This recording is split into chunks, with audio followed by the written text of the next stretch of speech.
Et oui, dans le 11-12, c'est le moment d'accueillir en ligne l'invité du jour. Cet invité, c'est Olivier Noyat. Bonjour et bienvenue à vous. Bonjour. Je précise que vous êtes Olivier Noyat, journaliste, vous êtes membre du comité de pilotage du festival Écologie que vous allez animer donc, et ce festival va se dérouler à l'abbaye de Saint-Jacques-de-la-Mer du 10 au 12 octobre. Première question pour vous Olivier Noyat, quel est l'esprit de la manifestation ? C'est toujours tenir un petit peu les deux bouts, c'est-à-dire à la fois une lucidité sur ce qui se passe, donc qui n'est pas effectivement forcément optimiste, notamment en matière de lutte contre le changement climatique, mais aussi un autre bout qui était bien illustré par la chanson que vous avez passée avant, c'est-à-dire que il faut pas uniquement se satisfaire de cet état de fait, mais aussi trouver des moyens d'action. Regarder le monde en face, ce n'est pas baisser les bras. Alors il y a déjà un visuel qui nous parle, parce que quand je regarde le programme Déni écologique réagir, vous avez souhaité sensibiliser les consciences ? Oui, tout à fait. Il y a effectivement une autruche, puisque vous parlez de l'affiche qu'on a éditée pour ce 4e festival de l'écologie, donc on y voit une autruche qui ne regarde pas l'incendie qui gronde tout autour, c'est la fameuse phrase, c'est peut-être une illustration de la fameuse phrase qui avait été prononcée au sommet de la Terre en 2002, notre maison brûle et nous regardons ailleurs, et en même temps, donc ça c'est pour le déni écologique, et il y a en même temps ce sous-titre, réagir, point d'exclamation. Donc c'est bien ces deux bouts que nous entendons tenir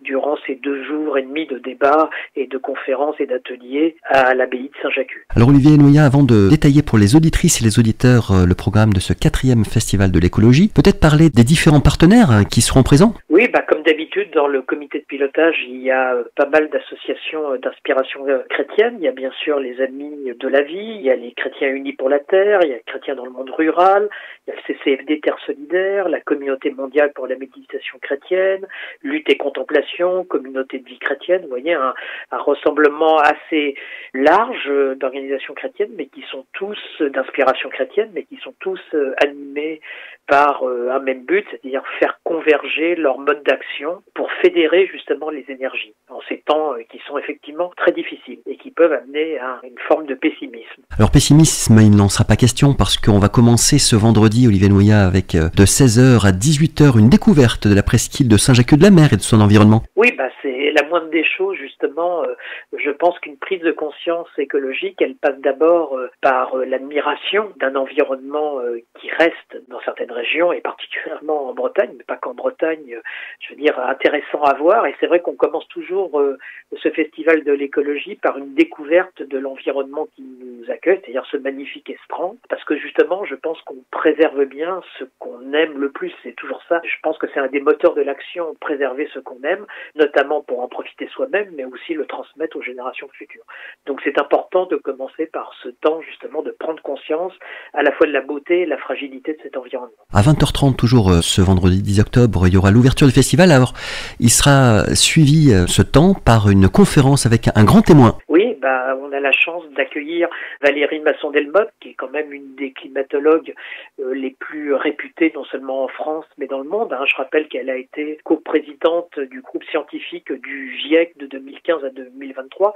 Le GIEC, c'est un organisme transnational qui regroupe tous les meilleurs climatologues du monde entier, et c'est notamment elle qui a dirigé tous les rapports du GIEC, qui nous ont notamment ce qu'on appelle le 6e rapport du GIEC, qui ont servi de base à toutes les COP où se retrouvent les délégués de tous les pays du monde pour justement nous inciter à prendre des mesures pour nous aider à lutter contre le changement climatique. Donc l'image du grand témoin n'est pas usurpée, je crois qu'on a la chance de la voir et de pouvoir l'écouter et d'écouter sa mise en garde, parce que c'est vrai qu'aujourd'hui, après l'espoir qui a été induit par l'accord de Paris, l'accord de Paris c'est ce qui a été signé il y a une dizaine d'années, il y a 10 ans exactement, l'engagement des pays de lutter contre les gaz à effet de serre, aujourd'hui on est justement à un moment charnière du respect de cet accord, car on voit bien que notamment il y a un vent mauvais qui souffle, notamment des États-Unis, pour remettre en cause cet accord qui pourtant est la clé des solutions à mettre en œuvre. Alors on va poursuivre la présentation du programme pour les auditrices et les auditeurs, Olivier Noyat, avec ce samedi 11 octobre. Alors il y aura le lancement des journées entre 9h30 et 10h, et alors de 10h à midi il y aura une table ronde, on va retrouver précisément Déni écologique, les forces à l'œuvre. Oui, il s'agit de montrer justement ce qui se passe. Donc on a 3 invités qui ont des compétences diverses mais complémentaires.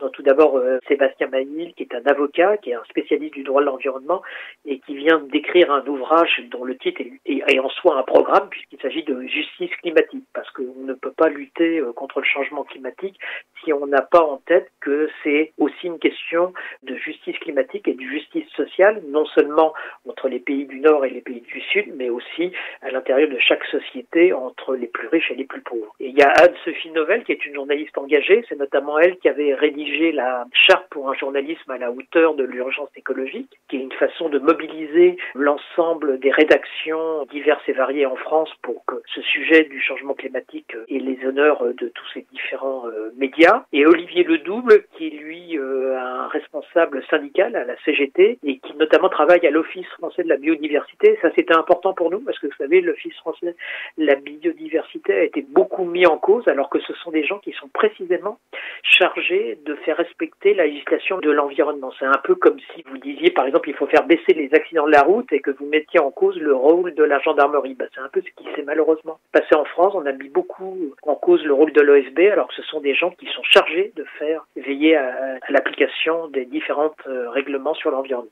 Donc pour nous, c'était important aussi d'inviter ce responsable syndical.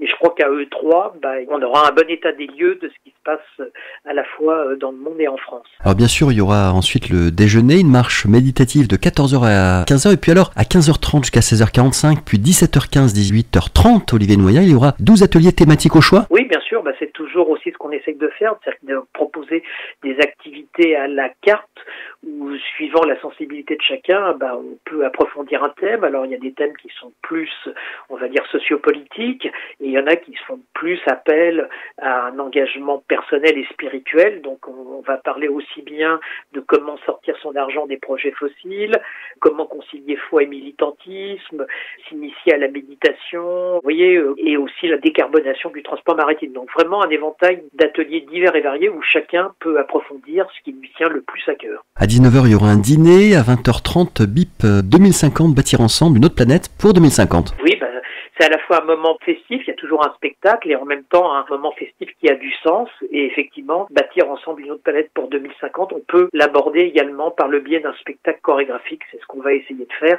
notamment en s'appuyant sur le documentaire de Cyril Dion, Demain, qui avait eu beaucoup de succès. Vous vous rappelez, c'est un film qui avait fait plus d'1 million d'entrées en salle. Donc c'est une façon pour nous également d'appeler le monde de la culture à participer à notre événement. Dimanche 12 octobre, Olivier Noya, il y aura donc de 9h à 11h une table ronde, là encore sur le sujet sortir du déni et donner envie de changer de monde. Qui dit table ronde dit donc intervenant. Oui, 3 intervenants, donc Benjamin Brice, qui est un chercheur en sciences politiques, qui a écrit des livres dont les titres parlent pour eux-mêmes, La sobriété gagnante et l'impasse de la compétitivité. Vous avez Françoise May, qui est la cofondatrice d'un tiers-lieu qui se situe justement en Bretagne, à Houdierne, et qui nous parlera de cette expérience. Les tiers-lieux, c'est justement des lieux importants où on invente un nouveau vivre ensemble avec les gens, et notamment en tenant compte de la dimension écologique. Et il y a Pauline Soudy, plutôt sur un angle personnel, qui, elle, est formatrice en transition intérieure et collective. Donc c'est pareil, on essaye de mélanger et de rassembler les points de vue divers et variés, mais toujours sur un thème, donc donner envie de changer le monde.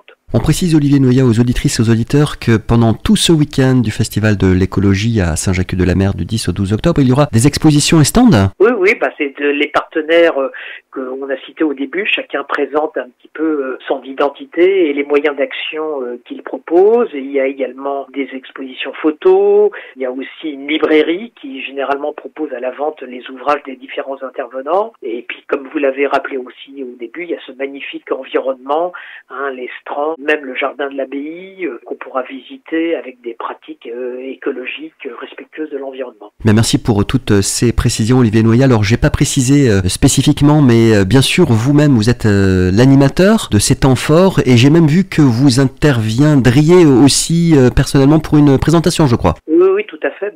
J'ai écrit plusieurs livres à la fois dans une dimension très globale sur le changement climatique. J'ai réécrit récemment un atlas sur le changement climatique, et c'est à ce titre que j'introduirai à la conférence de Valérie Masson-Delmotte, et il se trouve que je suis creusois d'origine et que dans mon propre département, il y a eu un problème de pollution de la Brézentine, qui est la rivière de mon enfance, et on a réussi à se mobiliser et à faire cesser cette pollution, et j'ai écrit un livre qui s'appelle précisément La Renaissance de la Brézentine, une victoire contre le déni, et je pense que ça a valeur d'exemple, c'est-à-dire que même dans des situations très difficiles, on peut, en fédérant les énergies, vaincre une pollution et rétablir les écosystèmes d'une rivière. Donc c'est une petite victoire sur le déni écologique, et elle en appelle d'autres, et c'est un peu le but de ces journées, c'est de rassembler toutes ces initiatives qui vont dans le même sens. Est-ce qu'on peut dire, Olivier Noaillat, que comme c'est le 4e festival de l'écologie à l'abbaye de Saint-Jacques-de-la-Mer ce week-end, que les 3 premières éditions ont permis de montrer quand même une sociologie de la fréquentation et à toute génération confondue? Oui,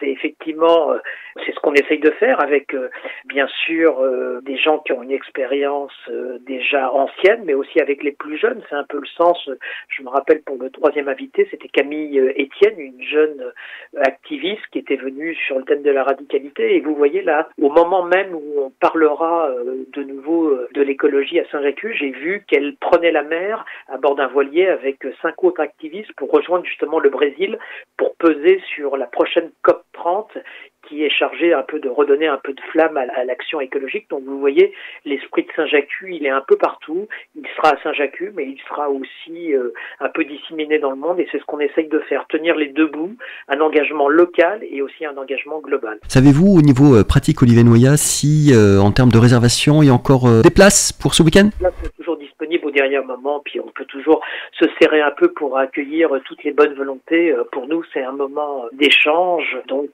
la porte est ouverte à toutes les bonnes volontés. Oui, il y a encore des places. Donc on renvoie les auditrices et les auditeurs intéressés pour participer à ce bel événement, soit à contact@abbaye-st-jacques.com, et vous serez bien accueillis pour pouvoir avoir plus d'informations sur l'aspect vraiment pratique. Je précise aussi qu'il y a une garderie, il y a de la restauration, tout ça. Ah oui, tout est prévu, tout.